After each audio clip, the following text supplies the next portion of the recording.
Esselamu aleykum ve rahmetullahi ve berekatuhu. Hurmatlı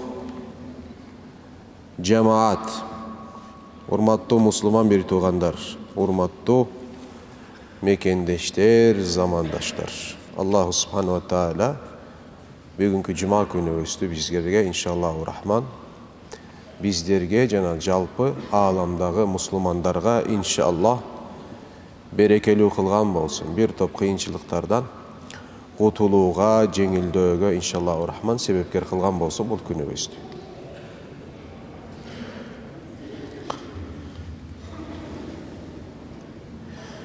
Бүгүн билесиздер, бүгүн Miraç түнү. Miraç түнү деп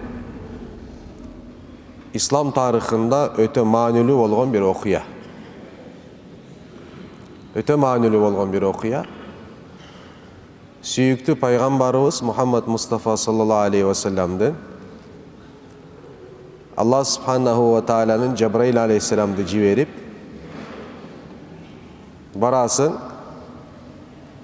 süyüktümü Muhammed'imdi aldıma alıp gelesin dep Hazreti Peygamber'di çakırgan bir tün olup esepteledi. Ova.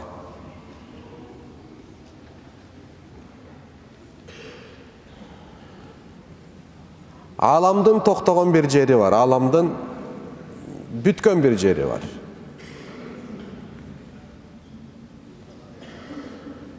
Bir nersenin sonu var vakır ova var da. Allah Teala'dan başka büt nerse hem ne olur? Büt nersenin bir sonu var. Alam tübölükte emas. Alamdın bir başlalışı var. Alamdın bir bütüşü var. Oşol bütkön jeri Kur'an'da Sidratul Muntaha dep atalat. Sidratul Muntaha dep koyabız. Bütkön jeri. Hazreti Cebrail aleyhisselam bir tünü gelet, tarihte oşol tün bolat, bugünkü tün bolat. Gelip durup, Peygamberimiz sallallahu aleyhi ve sellem'in canına gelip, ya Resulallah, bugün sizimle bir saparımız var. Burak degen bir una bolat. Oşol unağını alıp gelet. Unağını alıp gelgende, menin ismuğa dep durup, Mekke'den azırkı Palestina'dağı Aksa meçidine biz bir göz ilmem çalık bolğon bir ubakıttın içinde sapar tartışat. Allah Kur'an'da aytat. Subhanallezi esra bi abdihi leylan minel mescidil harami ilel mescidil aqsa. Allah subhanahu ve teala aruzat. Bütkül kemçiliklerden aru, oşondoy bir zat Allah subhanahu wa ta'ala kulun Muhammed sallallahu aleyhi ve sellem'di. Tünkü ubakıtta emne kıldı. Kıska bir müönötte Mekke'den minel mescidil harami haram meçidi olgan, Kaaba olgan meçitten ilel mescidil aqsa Aqsa meçidine sapar tarttırdı deydi.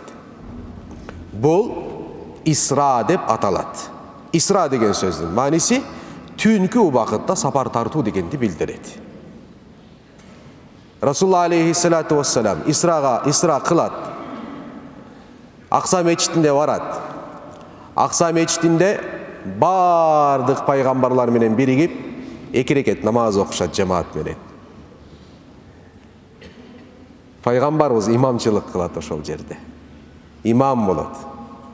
İki reket namaz okup Peygamberler menen jolukkandan keyin oşol meçitten asmanga götürülöt, 7 kavat asmandın barın ötöt.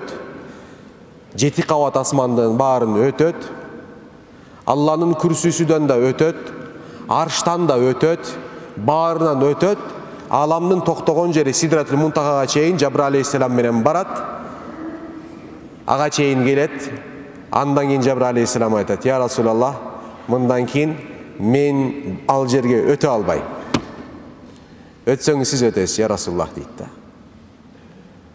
Emnege ey Cebrail degende, al жерге bir gana muhabbаттуу болгондор ötöt деген сөздү айтат. Cebrail kүйüp кетем дейт ötsөm. Nurdan жаратылган периште Cebrail aleyhisselam kүйüp кетем дейт. Ошол жерде пайгамбарыбыздын улуулугун көрсөң болот тууганым. Ошол жерде пайгамбарыбыздын Алла Тааланын сүйүктүүсү экендигин көрсөң болот. Бул окуя ислам тарыхында өтө маанилүү болгон бир окуялар болуп эсептелет. Ошончолук маанилүү болгондугу үчүн акыйда китептерибизде бул өзүнчө айтылат. Акыйда китептерибиз өзүнчө айтылат. Азирети пайгамбар руху менен денеси менен кошо, түшүнүктүү, кээ бирөө айтат түшүндө болду, жок, бир гана руху менен болду, жок. Ахлü сүннат вал жамаат акыйдасы Абу Ханифа рахматуллахи алейхтин сөзү эмне дейт? Мирач көтөрүлүү, Алла Тааланын даргөөнү көтөрүлүү, Алла Таала менен жолугуу. Пайгамбарыбыз Алла Субхану ва Тааланы көрдү. Алла Тааланы көрдү. Алла Таала менен маектешти. Бирок Алла Тааланы көргөндүгү бул дүйнөнүн физикалык эрежелердин чеги менен көрдү деп эч кандай түшүнө албайбыз. Себеби мен сизди көрөм, сен мени көрөсүң. Экөөбүз бири-бирибизди убакыт, мейкиндик, аралыктын негизинде көрөбүз. Жарыктыктын жардамы менен, көзүбүздүн жардамы менен дегендей болот. Андай түшүнбөңүздөр. Кудай Тааланын затына кандай ылайык болгон болсо, Аллах Субхану ва Таала пайгамбарыбызга ошондой өзүн көрсөттү. Бирок бир акыйкат, Азирети пайгамбар саллаллаху алейхи ва саллам Мирачта Аллах Субхану ва Тааланын даргөөнүнө денеси менен чыкты. Бейиштин эң чоң нематы кайсы немат? Ру'ятуллах. Бейиштин эң чоң нематы ал жердеги бакчалар, мөмө жемиштер, куш канаттуулардын эттери, таттуулар, ичимдиктер, хури кыздар жана башкалар эмес. Бейиштин эң улуу нематы Cemalulllah bolup eseptilet. Allah Subhanahu wa Ta'ala'nın cemalın körü bolup eseptilet. En çok nimet. Allah barımızga inşallahurrahman özünün cemalın körsötsün. Körüge bizge inşallah barımızga nasip olgun olsun inşallah. Amin deybiz bul dua. Bizde amin bul dua amin deyik ister bu. Sebepli bul dua da. Duaga amin deyiş gerek. Ova. Amin. Emir estetkile bul masale Hazreti Peygamber sallallahu aleyhi ve sellem. Men kıska karmayın sebep degende kichine akidaviy masalege ötüm men. Peygamber aleyhissalatu vesselam miraç kılat. Miraçta bul mayek Allah Taala menen Peygamberimizin ortasındağı bolgon mayek uluu mayek. Biz kündö namazda bul mayekte okuyubuz. Bul mayek et-tahiyyatu lillahi ve salavatu ve tayyibat tahiyyatta oturup tahiyyat duasını okuyubuz ko. Oşol tahiyyat duası Miraçta Allah menen Peygamberin ortasında bolgon bir mayek bolup eseptilet. Natijada eşhedü en la ilahe illallah ve eşhedü enne Muhammed abdu rasul dep bütüröbüz ko tahiyyatta. Bul Cebrail aleyhisselamdın Allah menen anın sүйүктүүсү ol Muhammed'in ortasında bul uluu mayek ötö. Tahiyyatın manisin tereң okup görsöңүздөр түшүнөсүzдөр. Oşol mayekti görgöndө oşol jerde şahadat aytat. Kelime keltiret. Eşhedü en la ilahe illallah. Bul jerde bir gana bul söz aytılat. Men kübölük berem Allah'tan başka Kuday jok. Kübölük berem bul zat Muhammed Allah subhanahu wa ta'ala kulu jana elçisi degen sözdü. Oşol jerde aytat. Peygamberimiz 5 vakit namazda oşol jerde alat tuğandar. Başında 50 vakit bolot, anan Musa aleyhisselam menен körüşüp, körüşkönün natijasında Allah Taalaga arızdanıp, men ümmetim götör olbayt dep 50 vakit 5 vakitga düşüröt. Biz bolsak bul 5 vakitga da beken bola alбай жатабыз, Kuday saktasın. İşi kılıp bul ötö maanilүү болгон bir sapar bolot. Түшкөндөн кийин окуялар башталат.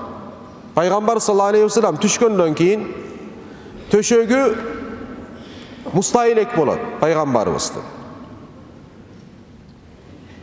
Мустайилек демек бул жерде бир түшүнөбүз. Демек убакыт деген сөз бул өтө мындай кандай силерге десем, убакыттын өтө кең болгон бир түшүнүк бул. Убакыт боюнча изилдөөлөрдү окуп көрсөңүздөр түшүнөсүздөр.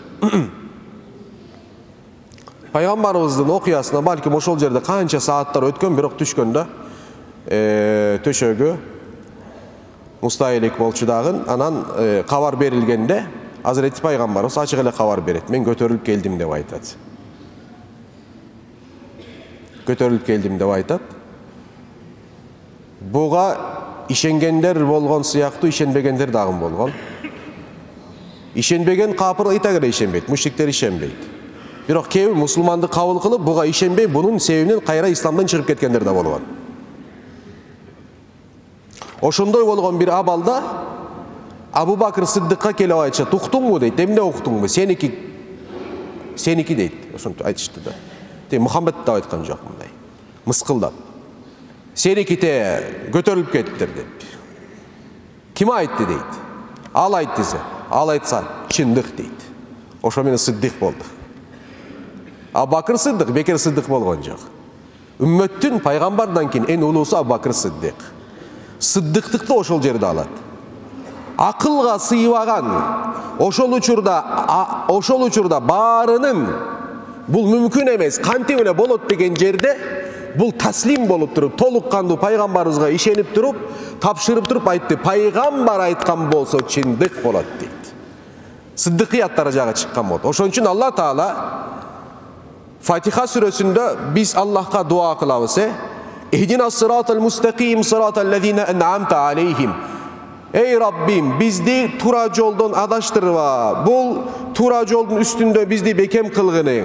Bul tura jolдар kimderdin jolu? Sen alarga bul joldu nimet katары ырлагандардын jolu. Fatiha'da aytılgan jok, bul kimder ekenini aytılgan jok. Birok Nisa сүрөсүндө ошолор kimder ekendigin Allah Subhanahu Teala aytat. Minen nebiyyine ve siddiqine ve şuhadai ve salihine. Bul 4 top bolgon insanlar deyit. Kimder bolar? Tura jolda жүргөндөр kimder? Birinci paygambarlar. Minen nebiyyine. İkinci ve siddiqine siddiqtar deyit. Kim siddiq? Abu Bakr Siddiq.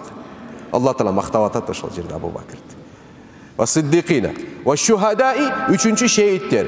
Allah Teala'nın dinin, hakikatlı jayı üretinde canın, malın, mülkün ayabagan insanlar. Ve salihine Allah Subhanahu Teala'nın avliya kulları bolup eseptelet. Buna bular tura joldu dep aytılат. Natijada Hazreti Peygamber sallallahu aleyhi ve sellem doğrunda kanday Peygamberibizga musulmançılıkты kabul alıp turup, işenbey turup, natijada dinden çıkıp ketkenler bolgon siyaktı. Azır da oşondoylar var. Ova. İsra jana Miraç meselesi boyunca dinimizde, şariatımızda kanday muamele kılınıusu turalı sizlerge akida jagынан aytıp berem azır. Akida jagынан деген söz öte manilүү. İmanımız деген söz bol. İsra Peygamberimizdin oşol mübarek bolgon tünü 2 bölükten turat. Bir bölügü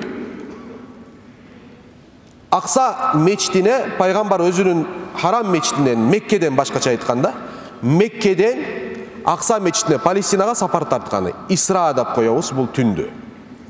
Bul tüngө iman keltirip parz bolat. İman keltirip parz bolat. Düşünüktübü? Kim oşol tündü çetke kakkan bolsa dinden çıkıp ketet, kapır bolat.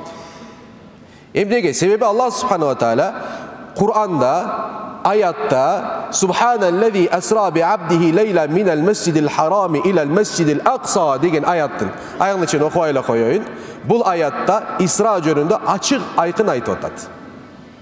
Kaysi bir Müslüman Kur'an'ın kaysi bir ayatın çetke kakkan bolsa tuğanlar öte manülü nerse jakşı uğuңuzдар. Anın musulmançılıkka hiç kadar tiyesisi kalbay kalat. Hiç kadar tiyesisi kalbay kalat. Men musulmanmın desin, emne dese desin. Biro Kur'an'da kaysi bir ayattı çetke kaktığı bul insan kapır bulut. Өтө маанилүү. Экинчи бөлүгү Мирач бөлүгү болуп эсептелет. Экинчи бөлүгү Мирач бөлүгү. Мирач бөлүгү бул ошол Акса мечитине жетип, Акса мечитинен 2 рекет намаз окуп, пайгамбарлар менен имамдык кылып, анан көккө көтөрүп, көктөн да өтүүсү, Алла Субхан даргөөнү эмне кылуусу, чыгуусу болуп эсептелет. Дагы бул биздин динибизде инанылуусу зарыл болгон, ишенилүүсү зарыл болгон нерселерден. Бирок айырмасы четке каккан киши бул нерсени капыр болбойт. Ким болот? Бул инсан муптади болот деп келет китептерде. Ахлу суннат вал жамааттын ичинен чыгып кетет деген сөз. Бидатчы болот деп айтылат. Ошол себептен бул өтө маанилүү болгон бир сөз. Ошого биз мусулман катары эмне кылабыз туугандарым? Буга Исрага дагы, Мирачка дагы иман келтиребиз болду деп айтабыз. Себеп дегенде Мирач боюнча 33 риваяттан ашыгы келген сахих риваяттар булардын бар. 33 риваят келди, элестетсеңиздер. Баары сахих болуп эсептелет. Аны алымдарыбыз айтат. Азырети пайгамбарыбыздын Мирачын четке каккандар түбү менен пайгамбардыкты четке кагат дейт. Өтө кызык бир сөз.